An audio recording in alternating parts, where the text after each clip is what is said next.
আজকের আমার ভিডিওটা বর্তমানে যারা দেখছেন তাদের অনুরোধ রইল পুরোটা দেখার জন্য। বিশেষ করে মেয়েরা কাইন্ডলি ভিডিওটা তোমরা দেখো। লাইফে পার্টনার চুজ করার ক্ষেত্রে একটু ভেবে চুজ করো।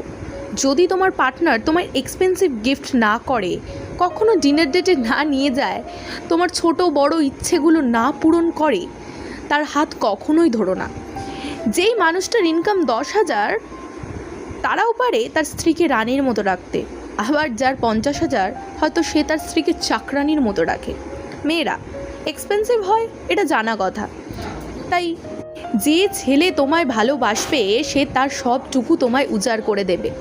আর যদি তুমি দিন শেষে ভাবো যে সুখী রুটি খেয়ে তার সাথে থাকবে, তুমি বিশ্বাসঘাতকতা ছাড়া কিছুই পাবে না।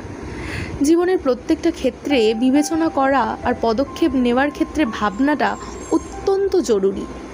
আর লয়ালিটি তখনই প্রুফ হয় যখন সে তার নিজের হাজার ব্যস্ততার মাঝেও তোমার জন্য পাগল হবে, তোমার ভালো থাকার জন্য দিন রাত এক করে দেবে। ভালোবাসা মানে বিপরীত মানুষটার প্রতি একটা অ্যাট্রাকশন, একটা আলাদা ফিলিংস, যেখানে তার ভালো থাকা মানে ভালো থাকা, নিজের ভালো থাকা। যে তোমায় কষ্ট দেয় দিনের পর দিন, সে কখনোই তোমাকে ভালোবাসতে পারে না। Loyalty is equal to efforts for you. আমি এমন মানুষকে দেখেছি যারা প্রত্যেক মাসে নিজেদের জিএফের এক্সপেন্স বহন করে। তারা কি পাগল? তারা কি বোকা?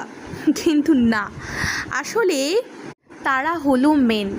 কারণ তারা জানে কিভাবে একটা মেয়েকে ভালোবাসতে হয়, কিভাবে একটা মেয়েকে সুখী রাখতে হয়।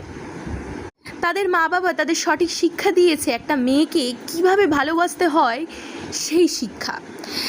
তারা মুখে নয়, তারা কাজে ভালোবাসা প্রুফ করে।